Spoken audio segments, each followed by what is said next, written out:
Welcome friends. आज हमें measures of dispersion में फॉर्मूलों का पार्ट स्टार्ट करना है।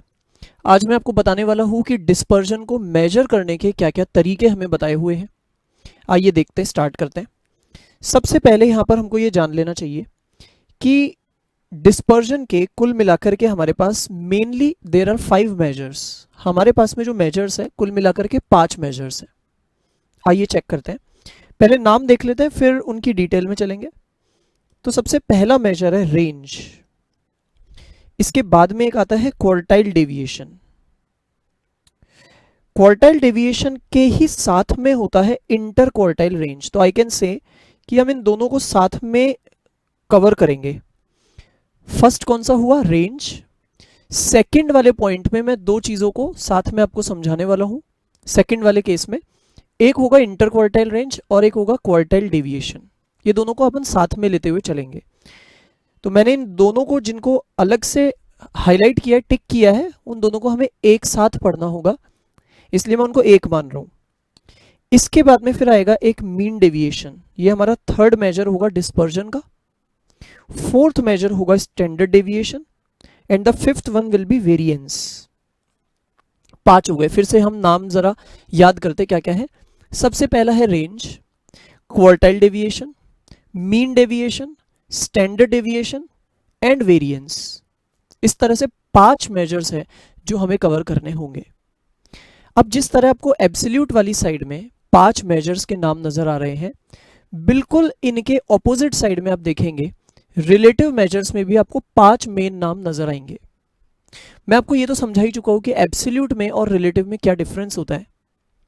तो जिस तरह एब्सोल्यूट मेजर्स में 5 हमें चीजें बताई हुई है, उनकी ही करस्पॉन्डिंग चीजें हमें रिलेटिव वालों में भी बताई हुई है।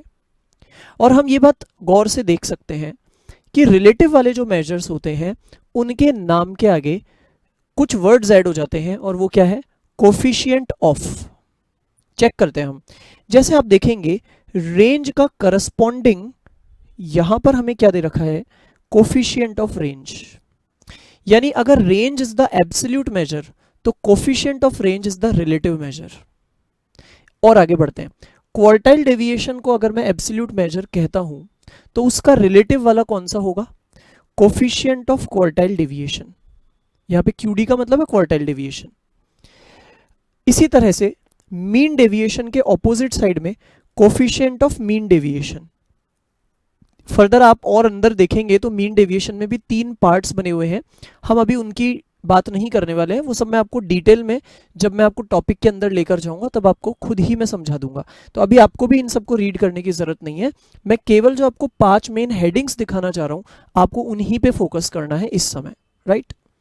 फिर स्टैंडर्ड डेविएशन का करस्पॉन्डिंग रिलेटिव मेजर कौन सा है? Coefficient of standard deviation. और लास्ट है वेरिएंस, उसका रिलेटिव वाला है कोफिशिएंट ऑफ वेरिएशन। इस तरह से 5 मेजर्स हमने देख लिए रिलेटिव में भी, और 5 ही देखे हमने एब्सोल्यूट में भी। चलिए अब हमें नेक्स्ट क्या करना है? ऑब्वियसली अब हमारा नेक्स्ट टारगेट होगा, हमें इन एक एक को समझना है, इनके फॉर्मूले को सीखना है, कैसे उसको अप्लाई करना है वो भी मैं आपको साथ में बताता चलूंगा। Is it okay? ठीक है, तो चलिए फिर स्टार्ट करते हैं हम सबसे पहले मेजर ऑफ डिस्पर्जन के साथ, विच इज द रेंज, और उसके साथ में हम देखेंगे कोफिशिएंट ऑफ रेंज। तो लेफ्ट साइड में जो मैंने आपको नोट्स में शो कर रखा है वो तो हमारा एब्सोल्यूट वाला मेजर होगा, और राइट साइड में जब आप देखेंगे तो आपको दिखेगा रिलेटिव मेजर, राइट?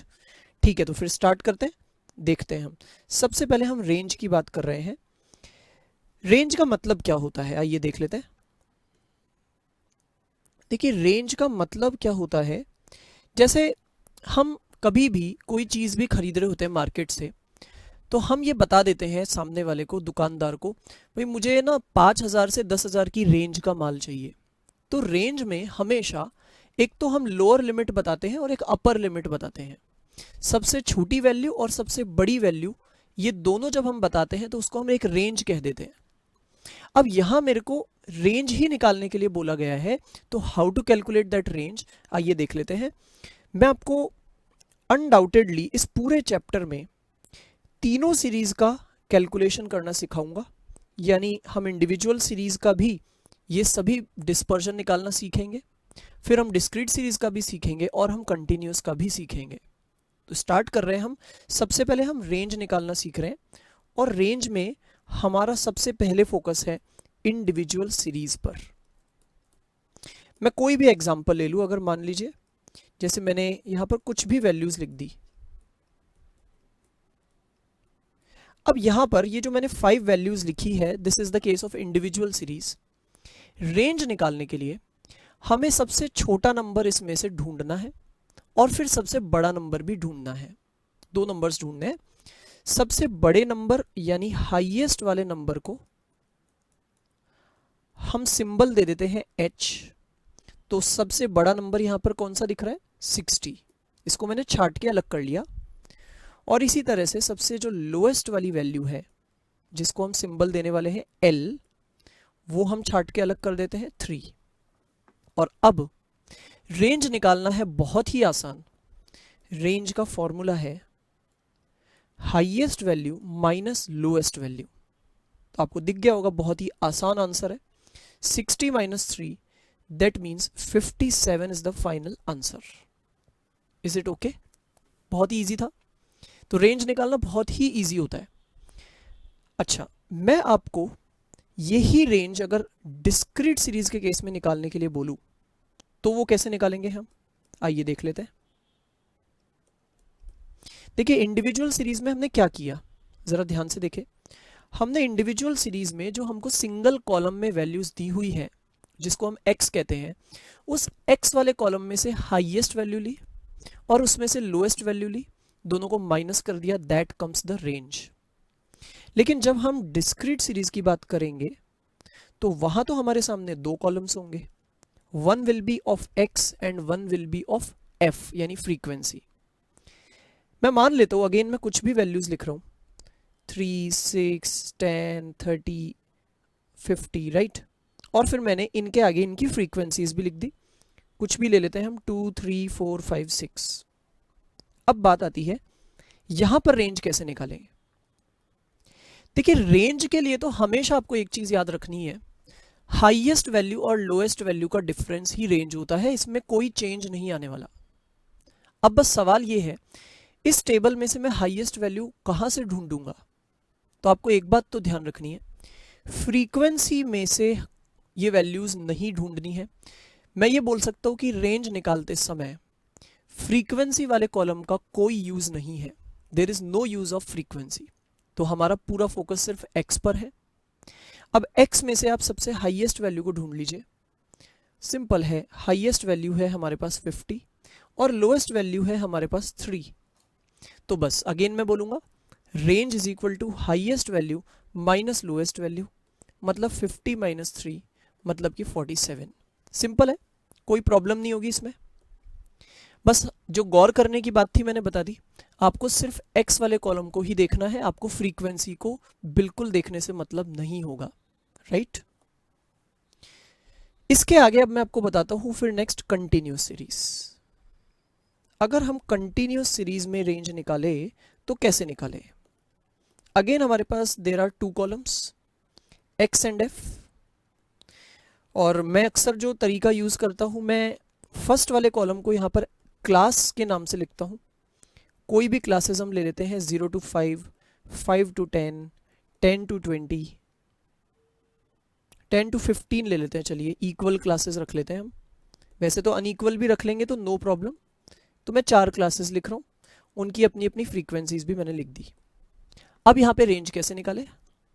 फिर से मैं बोलूँगा, फॉर्मूला तो वही होने वाला है, highest value minus lowest value. बस हमें हाईएस्ट वैल्यू को ढूंढना है। अब हाईएस्ट वैल्यू यहाँ पे किस कॉलम में से निकाले, ये क्वेश्चन है। तो मैं सबसे पहले तो आपको वही बात रिपीट करूंगा, फ्रीक्वेंसी के कॉलम को तो आपको भूल जाना है। रेंज निकालते समय there is no use of frequency, तो हमारा पूरा फोकस होगा क्लास वाले कॉलम में। अब यहाँ पे देयर आर 2 ऑल्टरनेटिव्स, 2 अलग अलग व्यूज फॉलो किए जाते हैं। यहाँ पे सबसे पहला तरीका ये यूज किया जाता है, ऑल्टरनेट नंबर 1 मैं आपको बता रहा हूँ। पहला तरीका ये यूज किया जाता है कि हम क्या करेंगे, इन क्लासेस जो हमें नजर आ रही है इनमें से ही सबसे बड़ी वैल्यू को ढूंढेंगे और सबसे छोटी वैल्यू को ढूंढेंगे। बताइए इन गिवन क्लासेस में से सबसे बड़ी वैल्यू क्या है? हाईएस्ट वैल्यू है 20 और इसमें से सबसे लोएस्ट वैल्यू है 0। तो सिंपल है, हाईएस्ट वैल्यू मैंने ले लिया 20 और लोएस्ट वैल्यू हो गई 0। तो उस हिसाब से अगर मैं रेंज निकाल लूँ तो रेंज क्या आ जाएगा? हाईएस्ट माइनस लोएस्ट, यानी 20 माइनस 0 इज इक्वल टू 20। ये हमारा आंसर आ गया। बहुत आसान था, कोई आपको दिक्कत ही नहीं हुई होगी, इसमें मेरे कुछ समझाने का भी नहीं है। और एक सेकंड तरीका और भी होता है, वो भी आपको देख लेना है। सेकंड वे ये भी होता है कि हम इन क्लासेस की मिड वैल्यू को पहले फाइंड आउट करें। तो चलिए काम करते हैं, मिड वैल्यू तो निकालना हमें आता ही है, निकाल लेते हैं और उसका नाम रख देते हैं x। क्या होगी मिड वैल्यूज? 2.5, फिर 7.5, 12.5 एंड 17.5। तो हमने क्या निकाल लिया? मिड वैल्यूज निकाल ली। और अब इस मिड वैल्यू वाले कॉलम में से सबसे बड़ी वैल्यू और सबसे छोटी वैल्यू को हमें लेना है। तो बताइए मिड वैल्यू वाले कॉलम में से हाईएस्ट क्या है? 17.5 और लोएस्ट क्या है? 2.5। तो अब आप रेंज निकाल लीजिए, क्या आ जाएगी रेंज? h माइनस एल, इसका मतलब 17.5 माइनस 2.5, इसका मतलब 15 विल बी द आंसर। अब आप देख लीजिए यहाँ पर हमारे पास दो आंसर्स निकले हैं, दोनों अलग अलग निकले हैं। मैं आपको यही बताना चाह रहा हूँ, कंटिन्यूस सीरीज में रेंज निकालने के दो तरीके यूज किए जाते हैं, दोनों से आंसर्स अलग अलग ही आते हैं, राइट? दोनों में से कोई भी व्यू हम अगर फॉलो कर लेते हैं तो वो बिल्कुल करेक्ट माना जाता है। तो ये बात आपको समझ में आ गई होगी। मैंने आपको तीनों सीरीज में रेंज निकालना सिखा दिया। सबसे आसान ही होता है रेंज निकालना, सबसे easy measure of dispersion range को ही माना जाता है। तो चलिए हमने रेंज तो सीख लिया, मैं आपको फॉर्मूला भी दिखा देता हूँ, बहुत इजी सा है।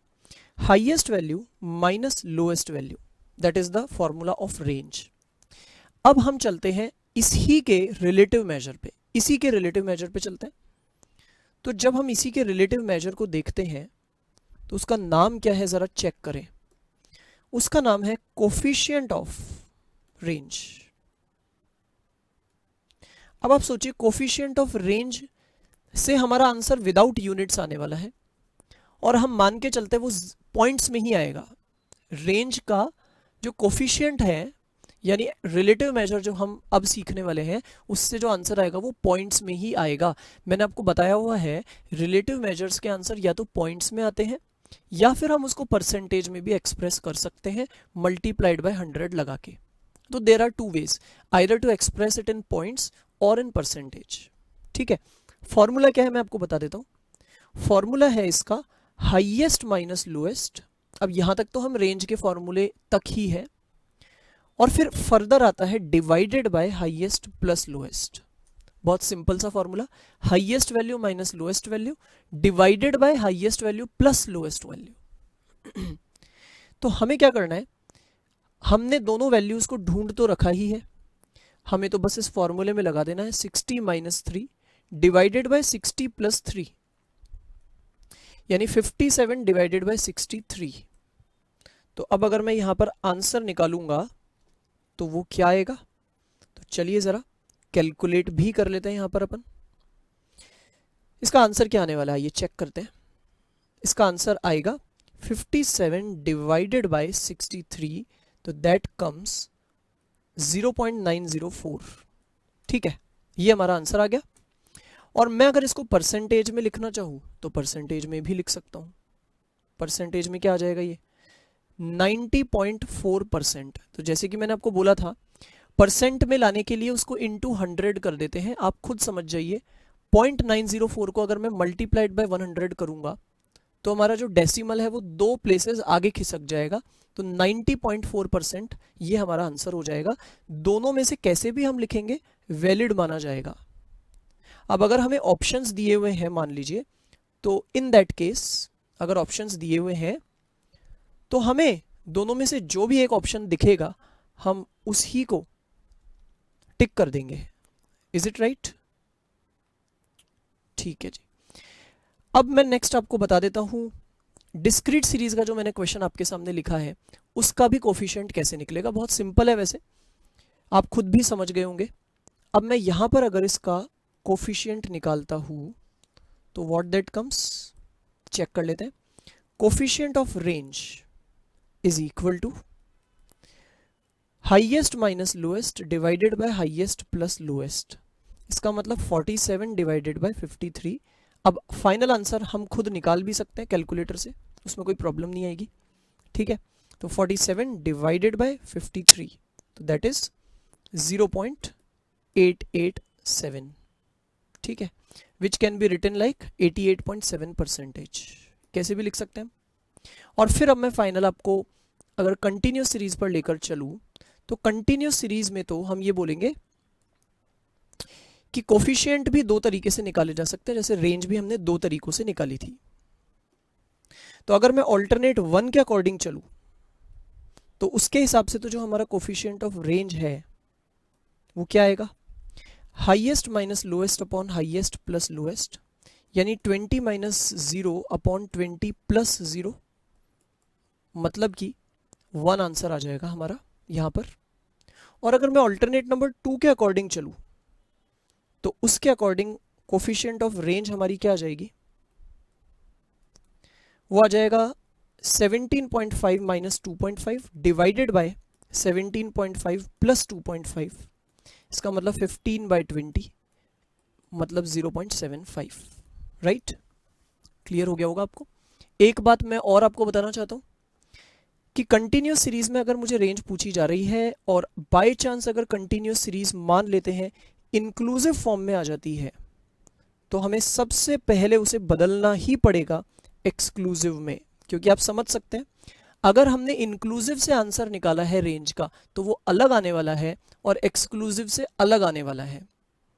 तो जहां अलग दिख रहा है साफ, तो वहां फिर हमें एक्सक्लूसिव में बदल के ही फाइनल आंसर निकालना चाहिए, राइट। तो हमने इसका मतलब रेंज तो अच्छे से सीख लिया, वेरी वेरी इजी वाली चीज जो थी वो हमारी कंप्लीट हो चुकी है। अब हम थोड़े से और ऊपर लेवल पर चलते हैं। हमारा सेकंड मेजर आता है क्वार्टाइल डेविएशन, क्वार्टाइल डेविएशन, और फिर उसका रिलेटिव मेजर है कोफिशिएंट ऑफ क्वार्टाइल डेविएशन। ये दो चीजें अब हमें नेक्स्ट सीखनी है, देखते हैं। सबसे पहले हम बात कर लेते हैं क्वार्टाइल डेविएशन की। देखिए मैं आपको यहां पर सबसे पहले एक जो बात समझा रहा हूं आपको उसको ध्यान से देखना है, बिल्कुल ध्यान से। तो अभी हम बात कर रहे हैं क्वार्टाइल डेविएशन की, लेकिन उससे पहले मैं आपको एक छोटी सी बात बताने वाला हूं। देखिए हमने अभी अभी सीखा रेंज कैसे निकलती है। हम क्या करते हैं, हाईएस्ट वैल्यू में से लोएस्ट वैल्यू को माइनस कर देते हैं, तो that gives us the range, right. एक और भी टर्म होता है, आपको ध्यान से देखना है, उसको कहते हैं इंटर क्वार्टाइल रेंज। तो ये मैंने एक नया टर्म आपके सामने रखा, इंटर क्वार्टाइल रेंज। देखिए ये भी है तो रेंज ही, इसमें कोई डाउट नहीं है, नाम में समझ में आ रहा है हमें, ये भी एक रेंज है।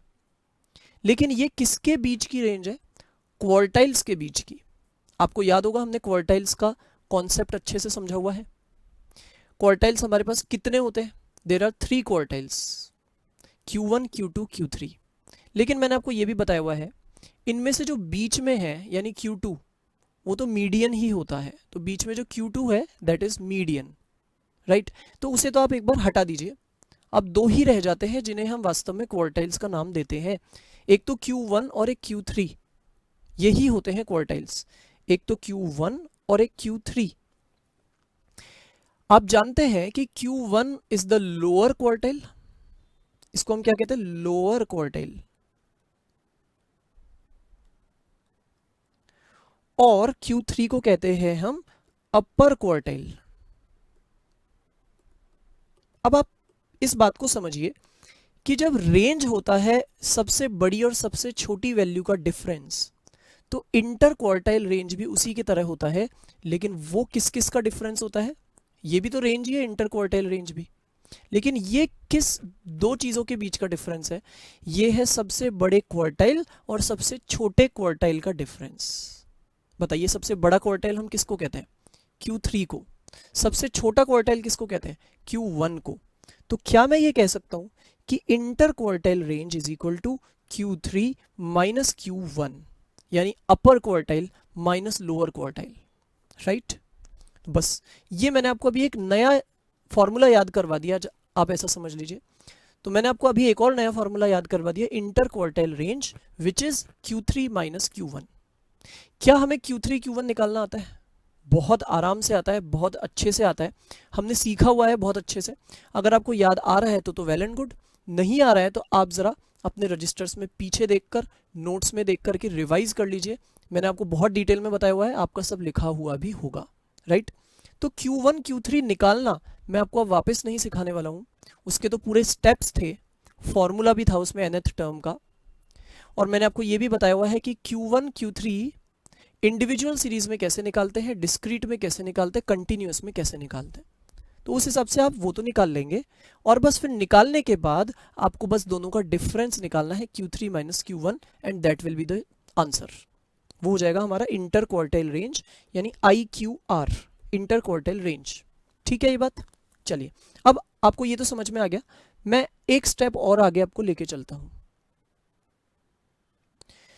हमने देखा कि इंटर क्वार्टाइल रेंज है Q3 माइनस Q1। अब मैं क्या करने वाला हूं, इस Q3 माइनस Q1 यानी इस इंटर क्वार्टाइल रेंज का आधा करने वाला हूं, यानी मैं इसको डिवाइडेड बाय 2 कर रहा हूं। आप जानते हैं कोई भी चीज को डिवाइडेड बाय 2 कर देते हैं तो वो आधा हो जाता है, वो हाफ हो जाता है। और हाफ को हम एक और नाम भी देते हैं, सेमी। आपको मालूम होना चाहिए ना, ये सेमी वर्ड किसी के भी आगे लग जाता है तो वो आधा हो जाता है, राइट। क्या मैं कह सकता हूं कि मैंने इंटर क्वार्टाइल रेंज का आधा कर दिया? यस, यानी मैंने क्या निकाल दिया, ये सेमी इंटर क्वार्टाइल रेंज। तो मैंने ये जो आपके सामने लिखा है Q3 माइनस Q1 अपॉन 2, इसको कहा जाता है semi inter quartile range, semi inter quartile range. Is it clear? तो सेमी इंटर क्वार्टाइल रेंज का फॉर्मूला क्या हुआ, Q3 minus Q1 divided by 2। और अब फाइनल बात आप सुन लीजिए कि सेमी इंटर क्वार्टाइल रेंज का ही एक और नाम होता है, वो है क्वार्टाइल डेविएशन। किसका नाम है ये quartile deviation? Semi inter quartile range का ही अनदर नेम है, दूसरा नाम है क्वार्टाइल डेविएशन। तो मैं आपसे अगर पूछूं कि what is the formula of quartile deviation, आप बोलेंगे सर यही तो है Q3 minus Q1 upon 2, simple. मैं आपसे पूछूं बताइए सेमी इंटर क्वार्टाइल रेंज का क्या फॉर्मूला है, आप बोलेंगे सर वो भी यही है। दोनों चीज ही एक ही होती है, दोनों का मतलब ही एक ही है, दोनों एक दूसरे के सिनोनिम्स है, एक तरह से एक दूसरे का ही पर्यायवाची है। तो क्लियर हो गई होगी आपको ये बात। मैंने आपको सेमी इंटर क्वार्टाइल रेंज का यानी क्वार्टाइल डेविएशन का भी फॉर्मूला बता दिया। देख लेते एक बार नोट्स में। एक तरफ आपको इंटर क्वार्टाइल रेंज का फॉर्मूला नजर आ रहा है IQR का, वो तो है Q3 माइनस Q1, और एक तरफ आपको नजर आ रहा है क्वार्टाइल डेविएशन या सेमी इंटर क्वार्टाइल रेंज का फॉर्मूला, जिसमें हमने उसी को डिवाइडेड बाय 2 कर दिया, राइट। बाकी Q3 Q1 तो निकालना आपको ऑलरेडी आता है, वही तरीका यहां पर लगने वाला है। Is it okay? ठीक है। और फिर इसी का कोफिशिएंट ऑफ क्वार्टाइल डेविएशन, इसी का कोफिशिएंट ऑफ क्वार्टाइल डेविएशन हमें अगर निकालना है तो वो हम कैसे निकालेंगे? ये हमारा रिलेटिव मेजर है, तो how to find it out? उसके लिए हमें Q3 माइनस Q1 को डिवाइड करना होगा Q3 प्लस Q1 से। आपको याद हो तो कोफिशिएंट ऑफ रेंज का भी ऐसा ही फॉर्मूला होता था, दिखने में कुछ इसी तरह का वो दिखता था। क्या होता था याद कर लेते हैं। उसमें होता था highest minus lowest upon highest plus lowest. अब आप बताइए, वही पैटर्न तो हमने यहाँ भी फॉलो किया। हमने सबसे बड़े क्वार्टाइल में से माइनस किया सबसे छोटे क्वार्टाइल को, divided by Q3 plus Q1 कर दिया, तो ये हो गया हमारा कोफिशिएंट ऑफ क्वार्टाइल डेविएशन। यहां भी क्या करना है आपको, Q1 और Q3 ये दोनों की वैल्यूज आपको निकाल लेनी है और फिर बस इस फॉर्मूले में डाल लेना है, ठीक है। इससे जो हमारा आंसर आएगा वो पॉइंट्स में आएगा, 0 पॉइंट समथिंग, या ज़्यादा से ज़्यादा 1 भी आ सकता है, लेकिन उससे ज़्यादा नहीं आता है। 0 से 1 के बीच में आंसर आएगा। और अगर आपने इसको इनटू 100 कर दिया तो यही फिर परसेंटेज के फॉर्म में भी आप लिख सकते हैं। इंटू 100 कर देने से यही हमारा परसेंटेज के फॉर्म में भी आ जाएगा। हम कैसे भी लिखें उसमें कोई प्रॉब्लम नहीं है, राइट।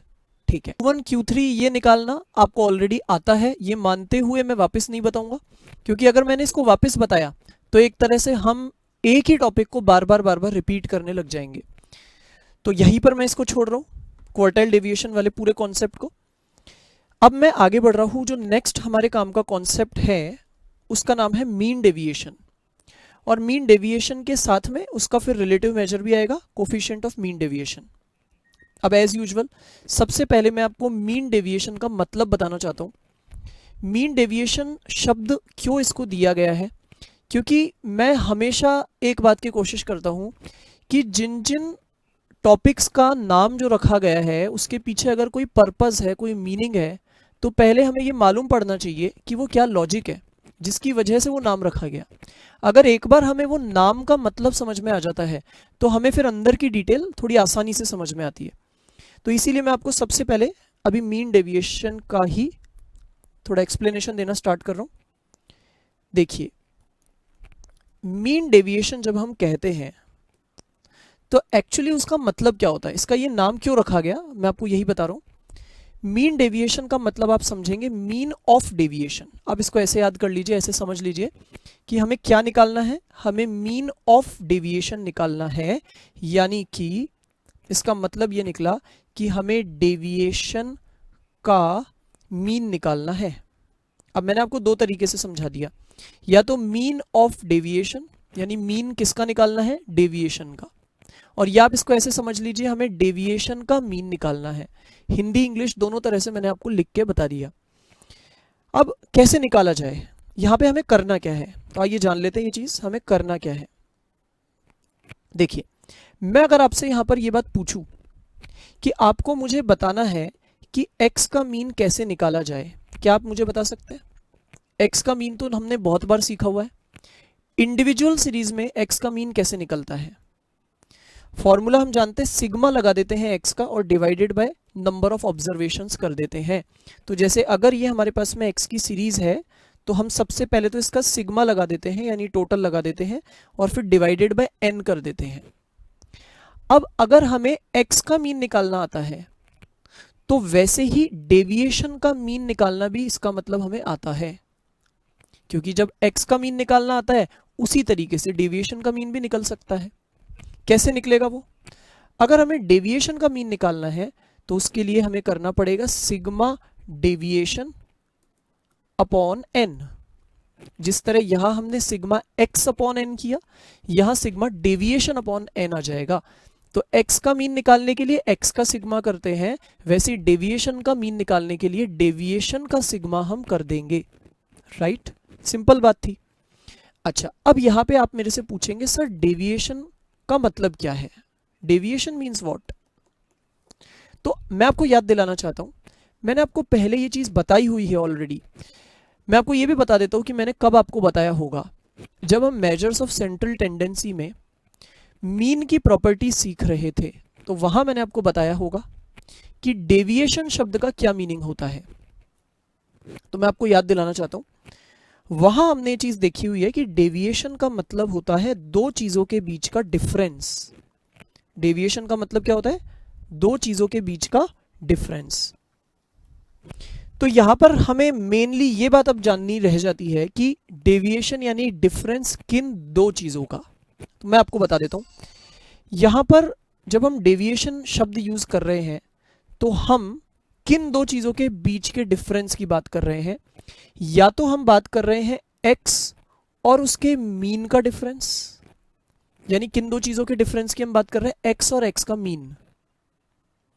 इसका मतलब आप इसको और मैं अभी आपको समझाऊं, वैसे तो मैं आपको बहुत सारे क्वेश्चंस करवाऊंगा तो आपको और क्लियर हो जाएगा, लेकिन यहां पर इसका मतलब हम ये समझेंगे कि मान लेते हैं मेरे पास में एक x वाली सीरीज है, तो मुझे क्या करना है, मुझे उस x वाली सीरीज का पहले तो मीन निकालना होगा।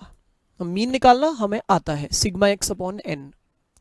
और फिर मुझे क्या करना है, मुझे x की हर वैल्यू में से उसके मीन को माइनस करना होगा। तो मान लेते हैं x की वैल्यूज मुझे ये 3 दे रखी है, तो मुझे क्या करना है, 5 में से भी उसके मीन को माइनस करना है, 10 में से भी मीन को माइनस करना है, 15 में से भी मीन को माइनस करना है। तो मैं यही आपको कहना चाह रहा हूं कि यहाँ पे डेविएशन का मतलब क्या है, difference between the observation and it's mean. तो x और x के बीच का, x का जो मीन है उसके बीच का जो डिफरेंस है उसी की हम यहाँ पर बात कर रहे हैं, उसी को यहाँ पे हम डेविएशन कह रहे हैं। अच्छा, अब एक तो मैंने आपको बताया कि x और उसके मीन का डिफरेंस, एक ये भी हो सकता है यहाँ पर कि हम x और उसके मीडियन का डिफरेंस निकालें। यानी हमें x सीरीज तो दी हुई है, हमें पहले निकालना होगा उससे मीडियन, और फिर x और मीडियन का डिफरेंस निकालना है। और थर्ड पॉसिबिलिटी ये हो सकती है कि हम x और मोड का डिफरेंस निकालें। तो जब मैं डेविएशन वर्ड यहां पर यूज कर रहा हूं, तो डेविएशन मतलब किस किस का डिफरेंस, मैंने आपको 3 केस बता दिए। पहला केस x और मीन का डिफरेंस, सेकंड केस x और मीडियन का डिफरेंस, और थर्ड केस x और मोड का डिफरेंस, राइट। चलिए, अब अगर मैंने आपको ये 3 मतलब बता दिए डेविएशन के, तो अब जरा फॉर्मूले पे आ जाइए। अब मैंने आपको अभी एक फॉर्मूला बताया था कि यहां हमें सिग्मा डेविएशन अपॉन n निकालना है। रीजन, क्योंकि मैंने आपको बताया था कि हमें मीन ऑफ डेविएशन निकालना है, यानी डेविएशंस का मीन निकालना है, राइट। तो देखिए, कुल मिला के अब तक मैंने आपको जो जो बातें बताई ना, मैं एक बार आपको फिर से रिपीट, मैंने आपको ये बोला कि मीन डेविएशन मतलब हमें डेविएशंस का मीन निकालना है। अब हमें जैसे x का मीन निकालना आता है सिग्मा x अपॉन एन, वैसे डेविएशंस का मीन निकालना भी आसान है, sigma of deviation upon N.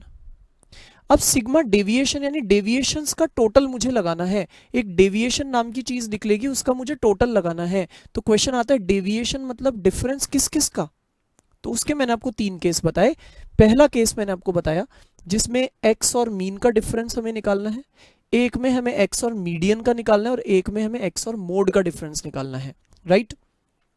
ठीक है, अब आगे क्या करना है, मान लीजिए हमने ये निकाल तो लिया, तो अब जरा वापस इस बेसिक वाली बात को आप ध्यान से देखिए। हमें क्या करना है अब आगे, इस x माइनस मीन यानी डेविएशन का ही हमें सिग्मा लगाना होगा, यानी टोटल लगाना होगा। तो आप इस फॉर्मूले में इसको डाल दीजिए। फॉर्मूले में अगर आपने डाला तो आ जाएगा सिग्मा x माइनस मीन और फिर डिवाइडेड बाय n, राइट। अब ये हमारा फाइनल फॉर्मूला बन चुका है, लेकिन हाँ, अब इसमें एक काम करना बाकी रह गया, एक काम करना बाकी रह गया, वो मैं आपको अभी बताता हूं। अभी इसी तरह से हम सेकंड वाले में भी sigma x minus median upon n, ये हमारा सेकंड फॉर्मूला बन गया। और ऐसे ही अब थर्ड वाले में भी हम कर देते हैं, तो sigma x minus mode divided by n, ये हमारा थर्ड फॉर्मूला बन गया। सिंपल तरीके से बन रहा है। हमने x माइनस मीन का सिग्मा लगाया फर्स्ट फॉर्मूले में, सेकंड वाले में x माइनस मीडियन का सिग्मा लगाया, थर्ड वाले में x माइनस मोड का सिग्मा लगाया, राइट। ठीक है, अब मैं आपको एक बात और यहां पे बताना चाह रहा था फॉर्मूले में, फिर हमारा ये फॉर्मूले फाइनल है। वो बात क्या है, हमें यहां पर ब्रैकेट्स की जगह क्या लगाना होगा, मॉड। ये मैंने आगे और पीछे डंडा लगा दिया एक, ठीक है। ये डंडा मैंने जो लगाया है इसको हम कहते क्या है, मॉड, MOD मॉड। और इसका पूरा नाम क्या है, मॉड्यूलस। इसका पूरा नाम होता है मॉड्यूलस। आपको वैसे तो याद होगा, मैंने आपको पहले भी एक बार बताया हुआ है कि मॉड्यूलस लगाने से क्या फर्क पड़ता है। लेकिन चलिए, अगर आपको पहले का ध्यान नहीं भी आ रहा है तो मैं आपको वापस से बताने वाला हूं कि मॉड्यूलस, ये जो मैंने लगाए हैं, जो दो डंडे लगाए हैं आगे और पीछे, इसका क्या मतलब है वो मैं समझा दूंगा कुछ देर में। अब इसी तरह से आप सेकंड फॉर्मूले में भी x माइनस मीडियन के आगे और पीछे दोनों तरफ ये मॉड्यूलस लगा दीजिए, और ऐसे थर्ड वाले में भी आगे और पीछे मॉड्यूलस लग जाएगा। अब ये जो हमारे फॉर्मूले बन गए तीनों, दे आर द फाइनल फॉर्मूले। किसके फॉर्मूले सीख रहे हैं अभी हम मीन डेविएशन निकालने के फॉर्मूले सीख रहे हैं, और मीन डेविएशन के मैं आपको 3 फॉर्मूले बता चुका हूं। ये तीनों को अलग अलग तरह से निकाला जाएगा, मैंने आपको बता भी दिया तीनों में क्या डिफरेंस है। एक में मीन के साथ निकाला जा रहा है, एक में मीडियन के साथ निकाला जा रहा है, एक में मोड के साथ। तो इसीलिए कहते हैं कि मीन डेविएशन के जो 3 फॉर्मूले हैं, इनके 3 अलग अलग नाम होते हैं। तो इन तीनों के अलग अलग नाम मैं भी आपको बताता हूं क्या है, चेक करते हैं इन तीनों के अलग अलग नाम।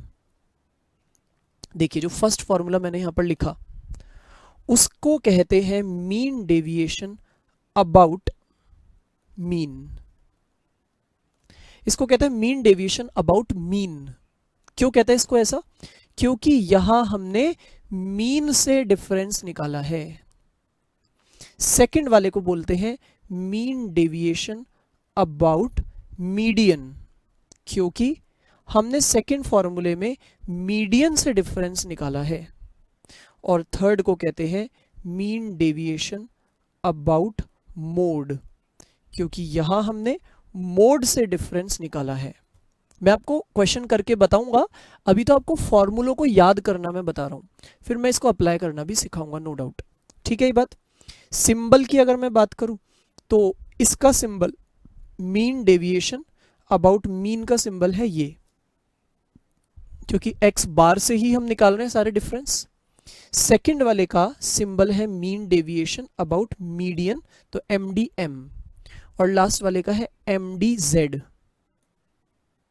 ठीक है, इस तरह से ये तीनों के सिंबल्स हो गए, तीनों के अपने अपने फॉर्मूले भी हमको याद हो गए होंगे।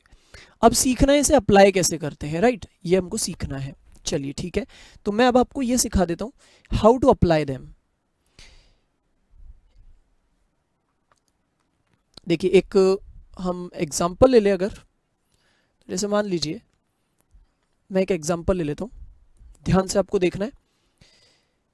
एक्स वाली सीरीज मैंने ली, कुछ भी वैल्यूज में एक बार के लिए लिख रहा हूँ, 3, 7, 10, 5, 15, राइट। तो ये मैंने वैल्यूज लिखी, मुझे इसका निकालना है मीन डेविएशन फ्रॉम मीन भी, मीन डेविएशन फ्रॉम मीडियन भी, और मीन डेविएशन फ्रॉम मोड भी, तीनों चीजें निकालना है। और आप ये तो समझ ही गए होंगे कि मीन डेविएशन फ्रॉम मीन निकालने के लिए हमें पहले सीरीज का एक्स बार निकालना पड़ेगा, यानी मीन निकालना पड़ेगा। ऐसे ही मीन डेविएशन फ्रॉम मीडियन निकालने के लिए हमें इसका मीडियन निकालना पड़ेगा, और इसी तरह से फिर हमें इसका मोड भी निकालना पड़ेगा। ठीक है, इसका मोड भी निकालना पड़ेगा। तो मैं अभी तीनों पहले तो निकाल लेता हूं, फिर हम मीन डेविएशन के फॉर्मूले पे आएंगे। तो पहले मैं ये तीन चीजें निकाल के रख रहा हूं, तो आपको बहुत केयरफुली देखना है। वैसे तो आपको ये तीनों चीजें निकालनी आती है, लेकिन अगर थोड़ा कम याद आ रहा है आपको, तो मैं भी ये क्वेश्चन सॉल्व कर रहा हूँ, इस बहाने आपका रिवीजन हो जाएगा मीन, मीडियन और मोड तीनों निकालने का। ठीक है, चलिए मैं एक क्वेश्चन में छोटा सा चेंज करना चाहता हूँ। यहाँ पर एक छोटा सा मैं चेंज कर रहा हूँ, लास्ट की दो वैल्यूज को मैं थोड़ा सा डिफरेंट लिखना चाहता हूँ।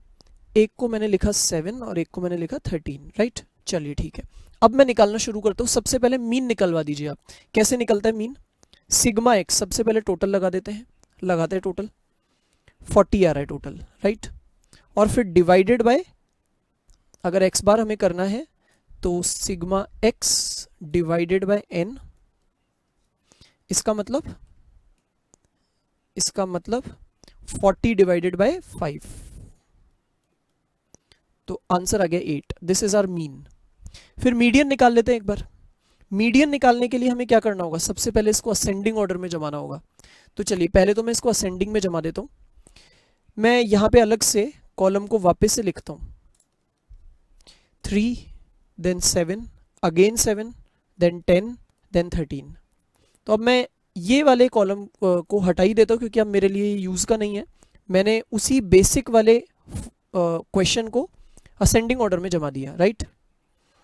अब मेरे को इसका मीडियन निकालना है। आपको याद होगा मीडियन निकालने के लिए हमें सबसे पहले टर्म निकालना होता है, और वो टर्म का फॉर्मूला क्या होगा?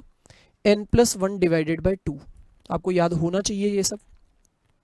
अब यहाँ पे नंबर ऑफ टर्म्स कितने हैं? 5 है, तो 5 + 1/2, यानी कि हमें निकालना है थर्ड टर्म।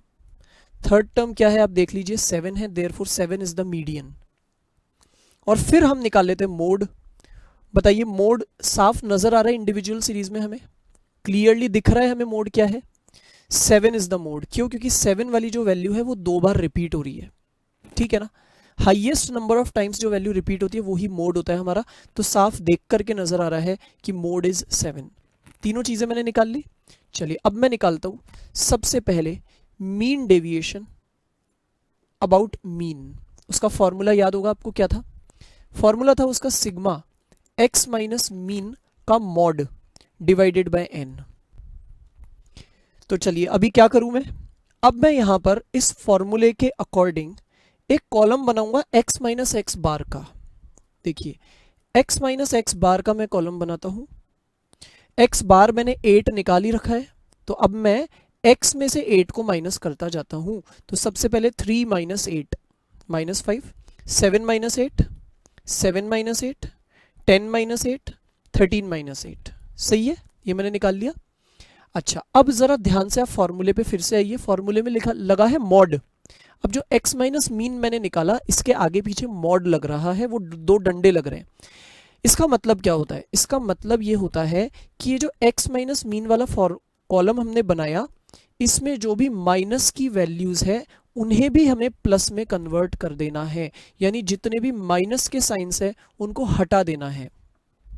तो उस अकॉर्डिंग मैं यहां पर वापस से एक कॉलम बना देता हूं, और इस बार ये जो मॉड वाला मैंने कॉलम बनाया, इसमें मैं सबको पॉजिटिव कर करके लिख रहा हूं। माइनस के साइन मैंने रिमूव कर दिए सब में से, राइट। चलिए अब क्या करना है, फिर से फॉर्मूले पे आप आइए। अब मुझे इसका सिग्मा लगाना है, यानी इसका टोटल लगाना है। तो मैं टोटल लगा रहा हूं। इसका टोटल क्या हो जाएगा? 14 आ जाएगा इसका टोटल। ये जो 14 आया, यही क्या है हमारा? यही है sigma x minus mean. x minus mean. तो मैं इसको अब यहां पर लिख देता हूं। हमारे मेन फॉर्मूले में 14 आ गया, divided by number of observations कितनी है, n कितना है बताइए। n कैसे देखते हैं हम इंडिविजुअल सीरीज में? गिनते हैं, 1 2 3 4 5। तो 5 वैल्यूज है, वो हमारा n हो गया। देयरफॉर इसको सॉल्व करने से आ जाएगा हमारा final answer, right. 2.8 is the final answer. अब इसी तरह से यहां पर अगर मुझे मीन डेविएशन अबाउट मीडियन निकालना है, क्या निकालना है इस बार मुझे? Mean deviation about median. तो चलिए करते हैं। मीन डेविएशन अबाउट मीडियन कैसे निकलेगा? फॉर्मूला लिखते हैं पहले, सिग्मा एक्स माइनस मीडियन का mod divided by n, right. अब मेरे को यहां पर मीडियन का हेल्प लेना पड़ेगा, और मीडियन मैंने ऑलरेडी निकाला हुआ है, ठीक है ना। तो मीडियन हमारा क्या था? 7 था। मैं अभी एक नया कॉलम बना रहा हूं, x माइनस मीडियन। तो चलिए मैं इसी में करेक्शन कर देता हूं, इसी में मैं करेक्शन कर देता हूं, ठीक है। अच्छा, अगर मैं इसी में करेक्शन करूंगा तो जरा ध्यान से देखिए। अब मैं कर रहा हूं x minus median. x minus median तो यानी 3 minus 7, 7 minus 7, again 7 minus 7, 10 minus 7 and 13 minus 7, ठीक है। अब मेरे को क्या करना है? इसका मॉड लगाना है। तो x माइनस मीडियन का मॉड करना है। तो ऐसा करने से सारे माइनस भी प्लस में कन्वर्ट हो जाएंगे, माइनस के साइन हट जाएंगे। और अब मुझे इसका लगाना है टोटल। टोटल कितना आएगा? 13 आएगा। तो ये हो गया मेरा सिग्मा x माइनस मीडियन का आंसर। और अब इसको मैं फाइनल मेरे वैल्यूज डाल देता हूं। 13 divided by 5, my final answer will be 2.6। और इसी तरह से मीन डेविएशन फ्रॉम मोड भी हमें निकालना होगा। तो उसका भी क्या होगा? सिग्मा x माइनस मोड का modulus divided by n, right. और आप अगर ध्यान से देखें तो यहां पर मेरा मोड का आंसर भी 7 ही आ रहा है। 7 ही आया था मोड भी, ठीक है। तो मोड भी 7 ही आया था। तो अगर मैं यहां पे अगेन ऊपर वाले टेबल में सेम 7 को ही ले लूंगा, तो मेरा आंसर तो वही का वही आने वाला है। तो मैं कह सकता हूं, मैं फाइल बिना मतलब में मेहनत करूं, इससे अच्छा मैं डायरेक्ट आपको बता देता हूं कि इसका आंसर भी 2.6 ही आएगा, क्योंकि यहाँ पे हमारा मीडियन और मोड दोनों सेम था, इसलिए दोनों से जो मीन डेविएशन निकल रहा है वो सेम ही आना है। इसमें तो कोई दिक्कत होगी नहीं आपको। इस तरह से हमने इंडिविजुअल सीरीज के केस में निकाल लिया है, राइट। चलिए इसके बाद में फिर हम सीखेंगे कैसे हमें ये मीन डेविएशन निकालना है डिस्क्रीट सीरीज में और कंटिन्यूअस सीरीज में। देखिए अभी तक मैंने आपको इंडिविजुअल सीरीज का सिखाया। अब आप बोलेंगे सर कैसे मालूम पड़ रहा है ये इंडिविजुअल सीरीज के ही फॉर्मूले थे? आप बताइए, आप सोचिए जरा, आपको कैसे मालूम पड़ रहा है कि ये जो मैंने 3 फॉर्मूले यहाँ पे आपको बताए, ये फॉर्मूले सारे के सारे कैसे मालूम पड़ रहा है आपको कि ये इंडिविजुअल सीरीज के हैं? सिंपल बात है, क्योंकि यहाँ कहीं भी मैंने फ्रीक्वेंसी का नामो निशान भी नहीं लिखा है, यहाँ कहीं भी f आपको नहीं दिख रहा है। इससे पता चलता है कि ये इंडिविजुअल सीरीज के ही फॉर्मूले थे। लेकिन अब इसी की तरह डिस्क्रीट और कंटिन्यूअस सीरीज के भी फॉर्मूले होंगे, उसमें बस हर जगह फ्रीक्वेंसी भी आ जाएगा, राइट। तो वो हम सीखेंगे in the next class, right. Thanks.